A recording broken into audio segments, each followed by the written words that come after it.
దేవుడికి వందనాలు. అమ్మగారికి, అయ్యగారికి నా వందనాలు. నేను చెప్పబోయే సాక్ష్యం ఏంటంటే, కొన్ని నెల రోజుల తర్వాత మా బాబు మేడ మీద నుంచి పడిపోయాడు. పడిపోయిన తర్వాత ఆ చుట్టూ కూడా రాళ్ళు, మెట్లు, కాలవ అవన్నీ ఉన్నాయి. రోడ్డు కూడా ఉంది.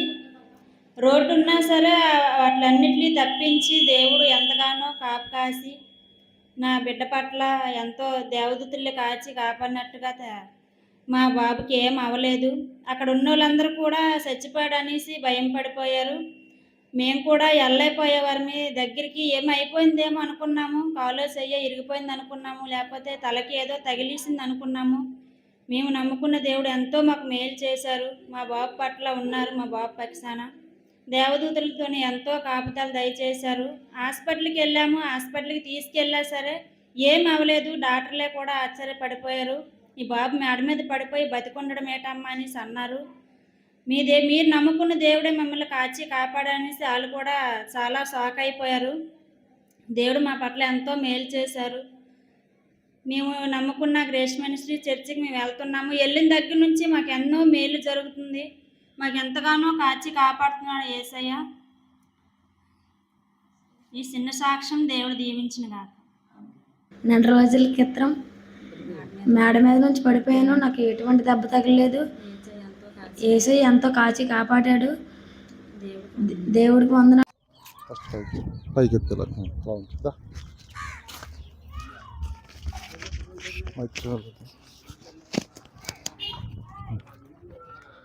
దేవుని నామాన మీ అందరికీ శుభావందనాలు. నా పేరు వినీల్. మీరు చూస్తుంది గ్రేస్ మినిస్ట్రీ యూట్యూబ్ ఛానల్. ఈ అబ్బాయి ప్రశాంత్. ఈ అబ్బాయి పైకి చూపించొకసారి. ఆ పై నుంచి కిందకు పడిపోయాడండి. కిందకు పడిపోతే కింద పడినవాడు ఈ రాయి మీద పడిన, ఈ కాలువలో పడిన తల చాలా గట్టి తగిలి చచ్చిపోతారు మనుషులు. అలాంటిది దేవుడు వీళ్ళ పేరెంట్స్ చర్చకు వస్తారండి. దేవుడు ఈ బిడ్డను కాపాడి ఎటువంటి ప్రాణహాని లేక చిన్న అక్కడి నుంచి పడితే కనీసం చిన్న దెబ్బలైనా తగలాలి. ఎటువంటి దెబ్బలు తగలకుండా ఈ అబ్బాయిని సజీవులుగా ఉంచి బాగా ఉంచారు. ఇది ఈ అబ్బాయి సాక్ష్యం అండి. ఒకసారి పైకి చూడండి. అంత ఎత్తు నుంచి అబ్బాయి కింద పడ్డాడండి. గాలిపటం ఎగరేస్తున్నంట, పడిపోయాడంట.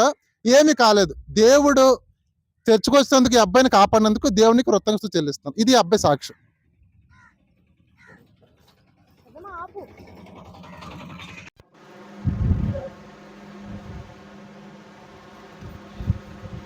దేవుని నామానికి మీ అందరికి శుభవందనాలు. ఈరోజు నా పేరు వినీల్. మీరు చూస్తుంది గ్రేస్ మినిస్ట్రీ యూట్యూబ్ ఛానల్. ఈరోజు ఒక గొప్ప సాక్ష్యం మీరందరూ వినబోతున్నారు. ఈ అబ్బాయి పేరు కిరణ్. అయితే ఈ అబ్బాయికి ఎంతో కఠినమైన సమస్యతో ఇతను బాధపడుతున్నాడు. గుండె సంబంధమైన వ్యాధి. ఇతను చనిపోతాడని అందరూ చెప్పారు. కానీ ఇతడు దేవుడు వల్ల ఈరోజు ఇతను బ్రతికున్నారు. ఇతను ఎలా బ్రతికున్నాడు, ఏంటి ఇతని సాక్ష్యం ఇప్పుడు మీరు వినబోతున్నారు. దేవునికి స్తోత్రం. మా మనవడండి, మా పాప. మేము బాబుకు బాగోలేక 2010లోనే రమణమూర్తి హాస్పిటల్కి తీసుకుపోయాము. డాక్టర్ గారు ఏమో అక్కడ పనికిరాదు, వెంకట పద్మకు తీసుకెళ్ళిపోమన్నారు. అక్కడికి తీసుకెళ్ళాము. అక్కడి నుంచి ఏమో తిరుమలకు పంపించారు. తిరుమలలోని స్కాన్ తీసిన తర్వాత అక్కడ కూడా అవదానిస్తే వైజాగ్ తీసుకెళ్ళిపోయాము. వైజాగ్లో care hospital, Apollo hospital, Manipal hospital తిప్పి కేజీసీకి తీసుకొని వెళ్తేప్పటికి కేజీసీ డాక్టర్ గారు కూడా ఇక్కడ పనికిరాదని చెప్పేశారు. ఆ టైంలో మేము హైదరాబాదు పోవచ్చుండగా ఇలాగ మాకు అక్కడికి తీసుకెళ్తుండగా మాకు ఇలాగా సూర్యుడమ్మ అనే అమ్మ విశ్వాసరాలు మాకు కొత్తూరు కోసం చెప్పారు. అక్కడ అయ్యగారి దగ్గరికి తీసుకొని వెళ్తే బాగుపడతారని. అప్పుడు 7 వారాలు అక్కడికి హైదరాబాద్ తీసుకొని వెళ్ళాము. గుండె సమస్య ఎక్కువ ఉంది. అటు నుంచి వచ్చిన తర్వాత ఈ అమ్మ మాట ఆలకించి మేము కొత్తూరు 7 వారాలు తిప్పాము బాబుకి. తిప్పిన తర్వాత అప్పుడు 7 వారాలు తిప్పిన తర్వాత డాక్టర్ గారు నెల తర్వాత తీసుకురమ్మంటే నెల తర్వాత తీసుకొని వెళ్తే గుండె నార్మల్కి వచ్చింది. ఈ సాక్ష్యం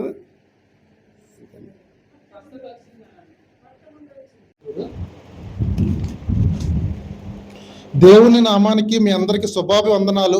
నా పేరు వినీల్. మీరు చూస్తుంది Jesus grace ministry YouTube channel. ఈరోజు మనం ఒక అబ్బాయిని కలుసుకున్నామండి. ఈ అబ్బాయి పేరు కిరణ్.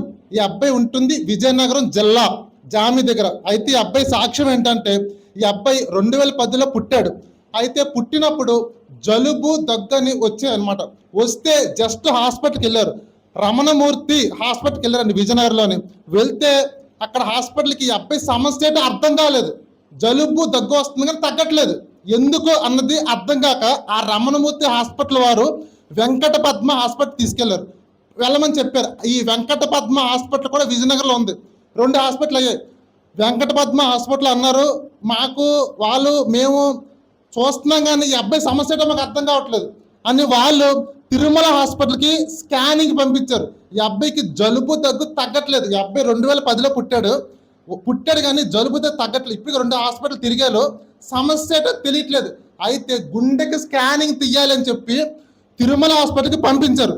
అప్పుడు ఈ తిరుమల హాస్పిటల్లోని ఈ అబ్బాయికి, కిరణ్ అనే అబ్బాయికి స్కానింగ్ తీశారు. స్కానింగ్ తీసిన తర్వాత వైజాగ్ హాస్పిటల్ పంపించారు. వైజాగ్లోని కేర్ హాస్పిటల్ రామ్నగర్ బ్రాంచ్కి పంపించారు. అక్కడైతే కార్డియాలజిస్ట్, గుండె సంబంధం డాక్టర్లు ఉంటారు, అక్కడ పంపించారు. అక్కడికి వెళ్ళాక కూడాను డాక్టర్ చూశాడు కానీ ఈ అబ్బాయికి ట్రీట్మెంట్ చేస్తున్నాడు కానీ ప్రాబ్లం సాల్వ్ చేయలేకపోతున్నాడు, మళ్ళీ మామూలుగా ఉంటుంది. ఆ వార్డు అపోలో హాస్పిటల్ పంపించాడు. ఇప్పటికీ 5 హాస్పిటల్ అయ్యాయి. హాస్పిటల్ తిరుగుతున్నారు కానీ ఎటువంటి సమస్య విడుదల అవ్వట్లేదు. ఈ అబ్బాయికి తగ్గట్లేదు, ఆ జలుబు దగ్గర అలాగే ఉంటాయి. ఆ అపోలో హాస్పిటల్ తర్వాత వాళ్ళు అన్నారు, మేము చూడలేము ఈ అబ్బాయిని, మణిపాల్ హాస్పిటల్కి వెళ్ళమని చెప్పారు. మణిపాల్ హాస్పిటల్కి వెళ్ళాక వాళ్ళు డాక్టర్ చూశారు కానీ లేదు మేము చూడలేమని వేరే డాక్టర్ ఇప్పటికే 6 హాస్పిటల్ తిరిగారు. అయితే ఆ రాత్రి 12 గంటలకంట డాక్టర్లు అందరూ చేతులు ఎత్తిస్తారంట, ఈ అబ్బాయికి మేము ట్రీట్మెంట్ చెయ్యలేము అని. ఇప్పటికే 6 హాస్పిటల్ తీసుకెళ్లారు. తర్వాత ఈ యాకోబ్ అనే ఈ పెద్ద అతను కేజీహెచ్ హాస్పిటల్కి వెళ్ళారన్నమాట. 6 హాస్పిటల్కి వెళ్ళాము, ప్రైవేట్ కార్పొరేట్ హాస్పిటల్ ఏదో చేసేస్తారని వాళ్ళు ఏమీ చేయలేకపోయారు. కేజీహెచ్ గవర్నమెంట్ హాస్పిటల్ మా అబ్బాయికి బాగవుతుందని చిన్న నమ్మకంతో ఈ పెద్ద అతను ఈ చిన్న అబ్బాయిని తీసుకొని కేజీహెచ్ హాస్పిటల్, కేజీహెచ్ మన గవర్నమెంట్ హాస్పిటల్ వైజాగ్లో ఉంది, అందరికీ మీ అందరూ తెలుసు కదండి. అయితే అక్కడ ఆ డాక్టర్ ఏం చెప్తున్నాడంటే, ఈ కేజీహెచ్ హాస్పిటల్లోని బతికితే ఈ అబ్బాయి 10 రోజులు ఇక్కడ ఉంటే మీ అబ్బాయి 5 రోజులు చచ్చిపోతాడు, 5 రోజులు చచ్చిపోతాడు, మీ ఇంటికి పట్టుకెళ్ళిపోండి, కనీసం 10 రోజులనే బతుకుతాడు డాక్టర్ చెప్తాడంట. డాక్టర్ చెప్పాల్సిన మాటలండి అవి. ఆ కేజీహెచ్ డాక్టర్ ఈ విధంగా చెప్పాడు. సరే, మళ్ళీ తిరిగి అప్పుడు ఆ మాటలు విని పెద్ద అతను బాధపడతాడు కదా, డాక్టరే అలాగ చచ్చిపోతాడు, మీ ఇంటికి తీసుకెళ్ళిపోతే 10 రోజులనే బతుకుతాడు, ఇక్కడైతే 5 రోజులు చచ్చిపోతాడని అంటే ఈ పెద్ద అతను బాధపడి మళ్ళీ తిరిగి కేర్ హాస్పిటల్ రామ్నగర్ బ్రాంచ్, ఈ బ్రాంచ్కి మళ్ళీ తీసుకెళ్లారు. అక్కడ తీసుకెళ్లి డబ్బులు లేక వీళ్ళు ఆరోగ్య మిత్రను ఆశ్రయించారు. అప్పుడు ఆరోగ్య మిత్ర కార్డు చూపిస్తే వాళ్ళు డాక్టర్ దగ్గర తీసుకెళ్లారు. అక్కడ డాక్టర్ ఏమన్నారంటే, మళ్ళీ సేమ్ డాక్టర్కి, 5 ఏళ్ళ పిల్లలకి మేము ఎటువంటి సర్జరీలు ఆపరేషన్లు మేము చేయలేము, మేము ట్రీట్మెంట్ చేయలేం అంటే వాళ్ళంటే 2 నెలల పిల్లకే వీళ్ళు బాగు చేయగలరంట. 5 సంవత్సరాల లోపలికే బాగు చేయగలరు అంటున్నారు. ఈ అబ్బాయి బాగా చిన్నోడు అనమాట. నెక్స్ట్ 2010 అంతా జరిగింది. అప్పుడు ఈ కిరణ్కి అప్పుడు 6 నెలలు అనమాట. నెక్స్ట్ ఇప్పటికి 7 హాస్పిటల్ అయ్యాయండి. 7 హాస్పిటల్ మేము తిరుగుతూనే ఉన్నాం, ఎటువంటి ప్రయోజనం మాకు దొరకలేదు. నెక్స్ట్ 8వ హాస్పిటల్ అభి హాస్పిటల్కి వెళ్ళారు. అక్కడ రవికుమార్ అని ఒక అతను ఉన్నారు, అతన్ని కలిశారు. అతన్ని కలిసాక అతను చూశారు, మేమే చేయలేమని సార్ చూస్తున్నారు కానీ ఏమీ చేయలేం, ఇది డాక్టర్ చెప్పే మాటలు. ఆ తర్వాత మళ్ళీ పాపం పెద్ద అతను వెంకట పద్మ హాస్పిటల్కి వెళ్ళారన్నమాట. అక్కడ డాక్టర్తో గొడవ పడ్డారు. ఇప్పటికి ఎన్ని హాస్పిటల్ 8 హాస్పిటల్ అయ్యాయండి. అలా తిరుగుతూ ఉన్నారు పాపం హాస్పిటల్. డాక్టర్లు చూస్తున్నారు, మేమేం చేయలేం, ట్రీట్ చేయలేమని డాక్టర్తో గొడవ పడ్డారు. అక్కడ ఎవరో అతను చెప్పారు, ఇలాగా ఇక్కడ వైజాగ్లో హాస్పిటల్ మంచివి కాదు, వీళ్ళు 5 ఏళ్ళ పిల్లకి సరిగ్గా చేయలేరంట. 5 ఏళ్ళ పిల్లకంటే చేయలేరంట. 5 ఏళ్ళు దాటిన వాళ్ళకే వీళ్ళు గుండె ఆపరేషన్లు అయినా గుండె స్కాన్లు చేయగలరని చెప్తున్నారంట. అందరూ అలా చెప్తున్నారంట వైజాగ్లో. అప్పుడు ఎవరో చెప్పారు, హైదరాబాద్లోని super cardiologist Nageswara Rao Care Hospital ఉంటాడు, వాడిని కలండి, కొంచెం ఏదైనా ఫలితం ఉంటుంది అని చెప్పారంట. ఈ పెద్ద అతను ఆశ, ఆతృత, అమ్మో నా బిడ్డ బతుకుతాడని. అప్పుడు సరే డైరెక్ట్గా హాస్పిటల్కి వెళ్ళిపోవడం ఎందుకని చెప్పి రిపోర్ట్లు పంపించారంట ఆ డాక్టర్ దగ్గరికి. ఆ డాక్టర్ దగ్గరికి పంపిస్తే ఆ డాక్టర్ సరే రిపోర్ట్ చూస్తే రమ్మన్నాడంట. అప్పుడు వీళ్ళు వెళ్ళారంట. వెళ్తే ఈ వెళ్తున్న టైంలోనే వీళ్ళు ఈ చర్చ్ వాళ్ళని ఈ చర్చిలోని ఎవరో చెప్పారంట, 7 వారాలు తిరగండి. ఇలా మీరు 8 హాస్పిటల్ తిరిగారు కదా, ఒక్క 7 వారాలు మీరు 8 హాస్పిటల్ అయిపోయారండి. 9 హాస్పిటల్ నాగేశ్వరం హైదరాబాద్ వెళ్ళారు కదా. 7 వారాలు ఇలాగా పలానా గోకివాడలోని కొత్తూరు దగ్గర యలమంచిలి దగ్గర గ్రేస్ చర్చ్ ఒకటి ఉంది, రాంబిల్ మండలని. ఒక్క 7 వారాలు తిరిగి చూడండి. అయితే అయింది, లేకపోతే లేదు. మీరు అలాగో 8 హాస్పిటల్కి వెళ్ళారు కదా, ఒక్కసారి చర్చికి వెళ్ళండి అని వీళ్ళకి చెప్పారు. అప్పుడు వీళ్ళు ఒక పక్క ట్రీట్మెంట్ అవుతుంది, పక్క 7 వారాలు తిరుగుతున్నారు. మొదటి వారం తిరిగారు, 2వ వారం తిరిగారు. ఈ జబ్బున్న అబ్బాయిని మోసుకుంటూ పట్టుకుంటేనే వీళ్ళు 7 వారాలు తిరిగారు. గుండె సంబంధమైన సమస్య అంటే మాటలు కాదండి, మనలాగా ఉండరు, వాళ్ళ పొజిషన్ మామూలుగా ఉండదు. అలా కష్టపడి తిరుగుతున్నారు. లాస్ట్కి ఇలా 7 వారాలు పక్క 7 వారాలు తిరుగుతున్నారు. అక్కడ హైదరాబాద్లో నాగేశ్వర డాక్టర్ ట్రీట్మెంట్ చేయించుకుంటున్నారు. లాస్ట్కి రెయిన్బో హాస్పిటల్కి వెళ్ళారు, ట్యాంక్ బండి దగ్గర ఉంది. ఇది 10వ హాస్పిటల్ అండి. రెయిన్బో హాస్పిటల్కి వెళ్ళారు. అలా తిరుగుతున్నారు. అక్కడ డాక్టర్ అన్నారంట, 15 రోజులకు ఒకసారి ఇలా వచ్చి మమ్మల్ని కలు అన్నారు అన్నమాట. ఇలా వచ్చి మమ్మల్ని కలవమని చెప్పారంట. ఈ రెయిన్బో హాస్పిటల్లో తిరుగుతుండగా 7 వారాలు ఇక్కడ పూర్తయింది. అప్పుడు ముందు రిపోర్ట్లు ఈ 10 మంది హాస్పిటల్లో డాక్టర్లు అందరూ ఈ అబ్బాయికి అంట గుండె ఒక పక్క బ్లాక్గా అయిపోయిందంట. అది సమస్య, అబ్బాయి సమస్య అంటే. అందువల్ల ఆ ప్రాబ్లం వస్తూనే ఉండదు. ఇలాగ 7 వారాలు తిరుగుతున్నాడు. 7 వారాలు పూర్తి అయిపోయిన తర్వాత 10వ హాస్పిటల్ వెళ్ళాడు. ఆ హాస్పిటల్ పేరు రెయిన్బో హాస్పిటల్ హైదరాబాద్. వెళ్ళి రిపోర్ట్ చూపించాడు.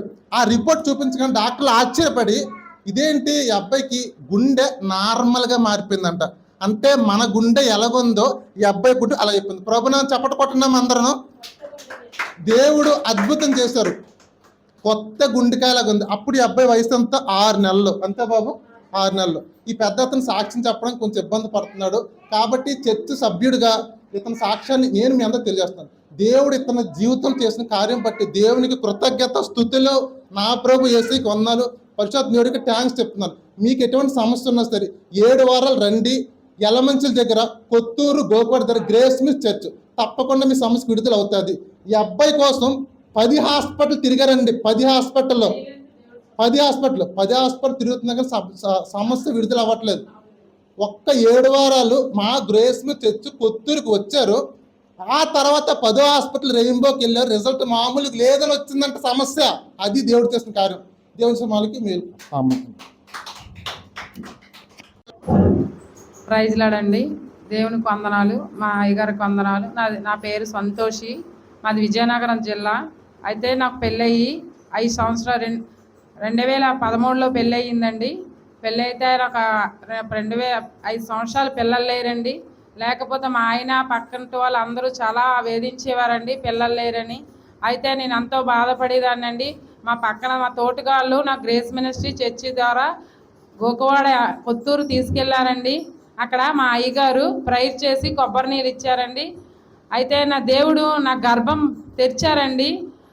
నేను ఎంతో వేదంతో ఎంతో బాధతో ఉండే నాకు దేవుడు నా గర్భం తెరిచారండి. అక్కడ ప్రేయర్ చేసి కొబ్బరి నీళ్ళు ఇవ్వగానే నాకు దేవుడు ఎంతో ఆశ్చర్యమైన అద్భుతమైన కార్యం నా జీవితంలో జరిపించారండి. నాకు 2 బిడ్డలు దేవుడు ఇచ్చారండి. ఇగోండి ఇదే మా బాబు అండి. ఈ బాబు దేవుడిచ్చిన బాబేనండి. అయితే మాటలు కూడా లేటుగా వచ్చాయండి.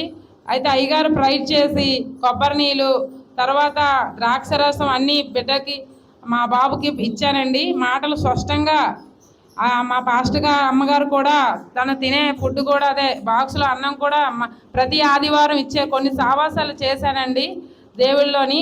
దేవుడు నాకు బాబుకి మాటలు అందరూ లేటుగా ఏదో వెక్కిరించేవారండి. ఎంతో బాధ వేదంతో ప్రేయర్ చేసేదాన్ని. బాబుకి చక్కని మాటలు ఇచ్చారు. నాకు 2 బిడ్డలు దేవుడు ఇచ్చారండి. అయితే దేవుడు నా జీవితంలో ఎంతో గొప్ప కార్యాలు చేశారండి. ఈ గ్రేస్ మినిస్ట్రీ గోకువాడ చర్చికి యలమంచిలి కొత్తూరు వెళ్ళానండి. నాకు జీవితంలో ఎన్నో కార్యాలు చేశారండి. అయితే దేవునికి మా అయ్యగారికి వందనాలండి. ఈ సాక్ష్యం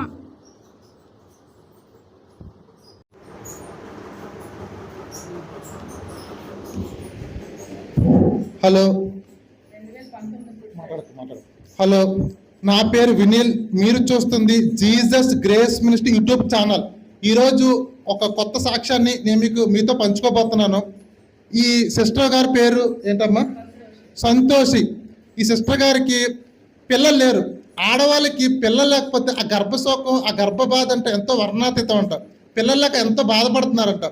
2013లో పెళ్ళి అయితే 14, 15, 16, 17 పిల్లలు పుట్టలేదు. అప్పుడు ఇరుగు పొరుగు వాళ్ళు మాట్లాడుతుంటే భర్త కూడాను ఏదైనా మాట్లాడితే ఎంతో బాధపడేదంట.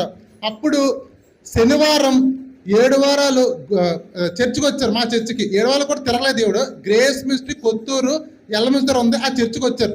చర్చికి వచ్చి ఈవిడ సమస్య మా పాస్టర్ గారు పాలరమణ గారికి చెప్పుకున్నారు. పాలరమణ గారికి చెప్పుకుంటే ఆ పాస్టర్ గారు ప్రార్థించిన కొబ్బరి నీళ్ళు ఈ పిల్లకి ఇచ్చారంట. ఇస్తే ఇవి తాగిన తర్వాత ఈమె గర్భవతి అయిందంట. 2013లో పెళ్ళి అయితే 5 ఏళ్ళు బట్టి పిల్లలేని ఆవిడికి ఆ చర్చిలోనే అక్కడ ప్రార్థన చేసిన ఆ కొబ్బరి నీళ్ళు ఆ మహిమ తాకగానే ఈ అమ్మాయికి పిల్లలు గర్భవతి తెరిచారంట దేవుడు. ఆ తర్వాత పిల్లలు పుట్టారు. అది దేవుడు ఇచ్చిన మొదటి కార్యం. 2 పిల్లలు పుట్టారు, కానీ బాబు నత్తిగా మాట్లాడుతున్నాడంట. అంటే మాట స్పష్టంగా రావట్లేదు. అది కూడా పాస్టర్ గారు చెప్పుకుందంట. ఇక్కడ ఆ పాస్టర్ గారు చెప్పుకొని ఈ ఆత్మీయ సహవాసంలో నడుస్తుంది, కంటిన్యూ చేస్తుంది, మహింపరుస్తున్నాడు. ఇది దేవుడు ఈ బిడ్డ జీవితం చేసిన సాక్ష్యం అండి. దేవుడు పిల్లల్ని ఇచ్చినందుకు, తర్వాత నత్తిని పోగొట్టినందుకు, దేవుడు ఈ బిడ్డ జీవితం చేసిన కార్యం బట్టి నేను దేవుని కృతజ్ఞ స్తుతులు చెల్లిస్తున్నాను. నా ప్రభు యేసుకే వందనం చేస్తున్నాను. ఇది ఈ బిడ్డ సాక్ష్యం.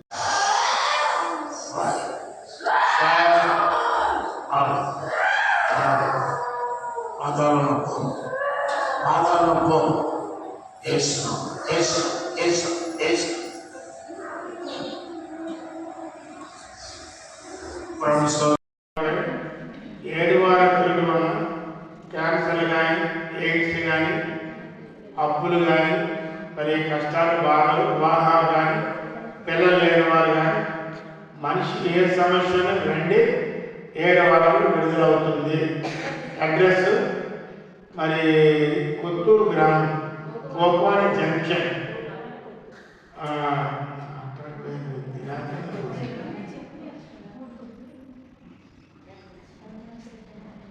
ఎలమంచి దగ్గర, రామీలి మండలం. రండి. ఫోన్ నెంబర్ కావాలి సార్, 9949161367. ఫోన్ చేయండి, వివరాలు చెప్తాం. అది రండి. దయచేసి దేవుని ఆశీర్వాదాలు పొందండి. ప్రార్థన చేస్తాం. కళ్ళు మూసుకోండి.